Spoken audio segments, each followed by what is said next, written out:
Thank you for joining us today to Our Heritage. We're so glad you became part of our program again. Today, our first guest is Miss Gwen Relaford, a lady I've known a long time, and I enjoyed every minute of it. Welcome. Thank you. We're going to start off talking about the Mary Hayes Center, when it was started, by who, all that kind of information. Okay, originally the Mary Hayes Center was started, I guess back in the 50s, and it's supposed to have been a nursing home for the black citizens before they integrated the current nursing homes. Okay. Unfortunately, it was never used for nursing home. But it's been used for a number of different activities. At one time when they had the airport training the semi-pro baseball players, blacks could not stay in the motels. And yes. a matter of fact, my aunt at the time was hired to cook for them. And all the blacks, Puerto Ricans, or wherever they came from, they would stay at the Mary Hayes Center, and she fed them. And then they would go at the airport, and that's where they practiced. Since then, they've had private residents in it. They rented out to individuals. But it was in 1991 when a grant was received under Commissioner Frank Jackson, the Department of Family Children Services and the Welfare Department in Waycross. And the purpose of that grant, because teen pregnancy was so high, they had a program for the teen moms, and they would be with these teens throughout the pregnancy and after the pregnancy, and then afterward they would come down to the center to prevent teen pregnancy, and it helped drop that rate in Coffee County. It was also used as a drug recovery for citizens right here in Coffee County. At that time, they also started an after-school program. And a matter of fact, Miss Irene Murray was one of the teachers doing that. Oh, I didn't know that either. But since then, somehow, I guess after the funds were depleted, the building was empty, and Commissioner Jackson asked me if I would come on as the director. At the time, I had just retired in 1996. And this was my answer to him: if you let me do it my way. I like that. And do my programs, then I will do it. So, we started out with drug recovery. We had referrals from DFACS. We had a very successful parenting program. We didn't charge them. The only other parenting class that they could get was in Waycross, and they had to drive there and pay anywhere from $20 to $25 per session. And they had to do a 9 to 12 sessions.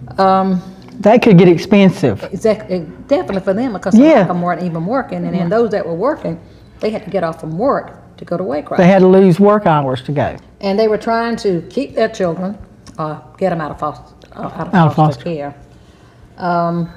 We blessed a lot of parents because ours were free, and we had free resource personnel coming in. Now, I did this until my husband had a stroke. Yes. And I could not divide my time between him, the parenting class, and the after-school program. So since they had other drug recovery programs, I felt that my priority would be the after-school program. Right. So that's what I'm doing now. Before the Boys and Girls Club, we had up to 86 students in the afternoon. I don't know how we did it, because all of our staffs were not paid. They're volunteer. Now, in 96, I was under the county, and they paid me the same salary that I got when I was teaching school. But I think I stayed on them about 2 years, and it was too political, so we got up from under the county. So our staff strictly volunteer, except for the students we get from the college. We got students who are working for minimum wage, and they help a lot. And fortunately, this year we have students who are going to be teachers. So this is where we are. That helps. Right now we have about 33 students. That's a good number. Too many. Too many. Yeah, but I was there when it was full and you couldn't hardly walk. So that's a good plenty bit. And your hours, what are your hours down there? We have some students coming in early, a little pre-K. We go from 2 to 5:30 to 6 in the afternoon. Okay. That's good to know. Because after school care is so hard for parents because it's so expensive a lot of places. And if you work, that takes all your money to take care of after school problems. So. Well, see, they don't have to pay there. All we require is they give us some refreshment fees. Yeah. Because other than that and a little bit we have for donations and fundraising. I've gotten too old to do that.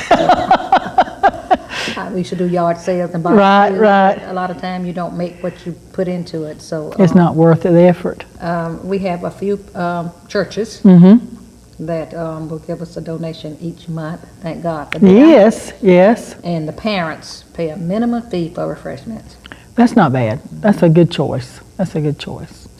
Anything else you'd like to share about your center?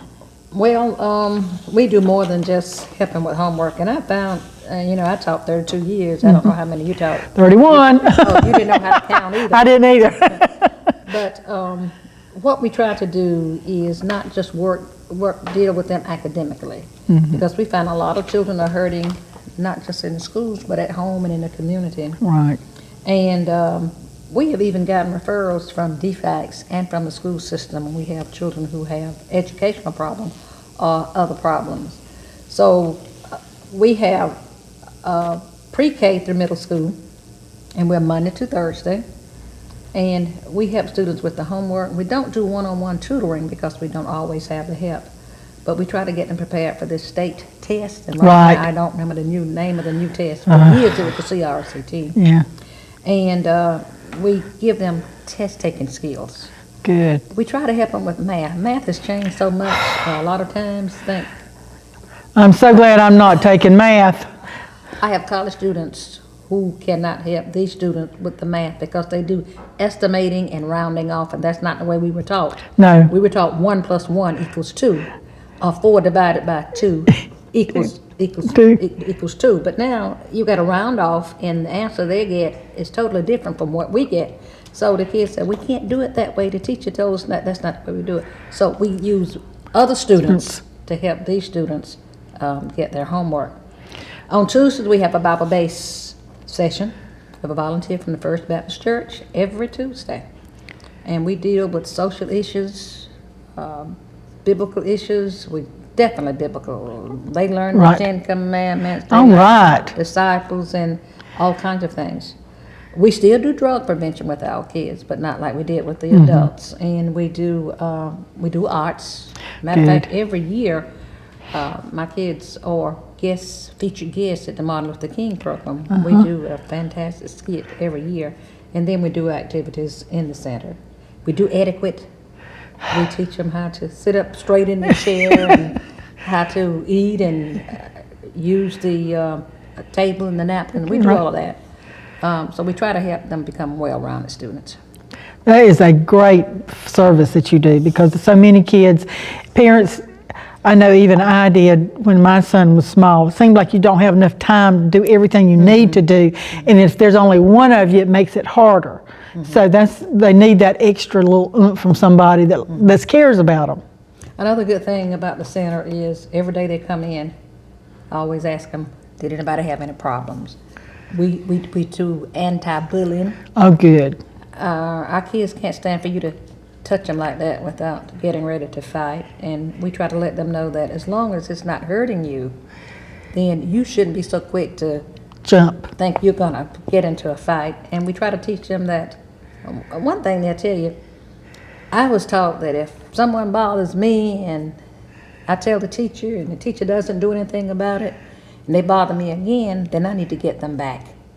But what we do, Bible-based, we try to tell them sometimes you have to walk away. You have to walk. Now, we're not telling you stand up there and be beaten to a puck. Because Right. you have kids who are so cruel now, you take 2 Oh. or 3 and jump 1. Yes. But we try to tell them how to avoid it. And the best way to avoid it, if you know this child is a bad seed, stay away from them. Exactly. Stay away from them. And always tell your teachers, but make sure you get your parents involved before Yes. it gets out of hand. Very true. It gets out of hand very quickly. Oh, yes. Anything else you'd like to share with us about Mary Hayes? Well, we monitor their progress reports. Good. We monitor their report cards. And we do incentives for the good reports. Matter of fact, this Thursday we're going to McDonald's to eat out. Oh, We taken the Hungry Howie, and we've gone to Wendy's in different places. They fortunately will feed them for these incentives. When we check our reports, out of all of the students, we have 85% of our kids who are A and B students who are that's making the great. honor roll. That's super. Now we will have them from pre-K to middle school. By the time they get to middle school now, it's changing. Yeah. And they feel that they are too old, or Yes. they get too involved in other things to get to the center. But when we track them from pre-K to Middle middle school, school. they're all doing exceptionally well. That's great. Matter of fact, we have 2 pre-Ks. I don't know how we got pre-Ks because they don't have homework. Right. But we have 2 of the cutest little boy and girl this year. And they already know their alphabets, and they See? can count, and they're learning how to write their names. And they are just 4 years old. They're not even in kindergarten. That is so good. So they're prepped and ready when they do go. Well, we give them the same activities we give kindergarten students, That's all right. because we don't have anything else. Yeah, so hey, whatever works. How, if somebody wants more information, who do they contact and how? Well, we do have a website. Okay. You can get us on Facebook, because I don't do Facebook. I know. But we are at 606 East Mitchell, and we're there Monday through Thursday. They can contact me. I'm listed in the phone book, and they can stop by. I found That's like that. Most of our donors, they are really surprised when they walk into the center. Matter of fact, the director of the Boys and Girls Club was invited to one of our advisory board meetings, and we do have an advisory board meeting coming up this Thursday. And when she walked in, she was surprised. She thought she was walking into a little shack. She didn't realize how well organized it was going to be. We actually have classrooms, Yes, you do. and the classes are set up, and we always have a big conference room where we have our refreshments, and we start all of our refreshments. We take a little child every day. We do the little grace that we used to do when I was in school. God is great, and God is good. And then after that, they sing it, Oh, and they get an extra treat for doing that. We never eat anything unless we do that every day. that's good. That's good. Those old skills and Exactly. mores that we inherited, and that sometimes get slid across. Now, our advisory board has been meeting every second Thursday. Mr. George Blampied is our our chairman. He's been sick, Yes. and we did not do a meeting without him. But he's going to be there this Thursday, Good. hopefully, and this is his pet peeve. He loves the center. And, Yes, he does. And we have about 15 local citizens who are on our advisory board, from the sheriff department, police department, fire department. We have some retired educators, and we have folks from the Methodist Church and the Baptist. They're all around, Yes. and they have really been supporting us. That's great. That is super. So proud. And if you've never been by, I think you need to just go by and visit, because I have been 3 or 4 times, and I'm always astounded about what y'all do with the little you have. Well, one blessing that every year I said, I'm quitting, I'm going to sit at home. But this year, what is the Coffee County Community The grant. Foundation. We got a grant from them about 2 or 3 years ago. But this year, they gave us the maximum amount this year. Wow, fantastic. And we are getting 6 computers to be delivered Great. by Thursday. That is super. That was the purpose of the grant. All of our computers have been hand-me-downs. They're never up, and we're paying Yeah. service at the Windstream for it, and we can't use them, but thanks to this community organization, now we have some updated computers, and we can put the kids. I volunteered in elementary school about 1 day a week, and even the little kids, kindergarten, all, they do so much of their work on a computer now. Let me get this name. That's Coffee County Community Foundation. Foundation. I want to make sure I give their name right, because they have been mighty good. There's a wonderful And not organization. only that, the Douglas Kiwanis Club. Yes. We get donations from them every year. Of course, I'm a member of the Kiwanis Club, and I have to mention them. Not only that, if there is anything that we need fixing down, they have members who will come in and fix it at no cost. Same thing for the First Baptist Church under Pastor Shep Johnson. This is what keeps me there. Because you got all this support and people that really know that you're doing a great job. Super job. Okay. Well, we're going to switch gears just a minute here now. And we're going to go to the Coffee County Citizens United for Progress. Tell us how that got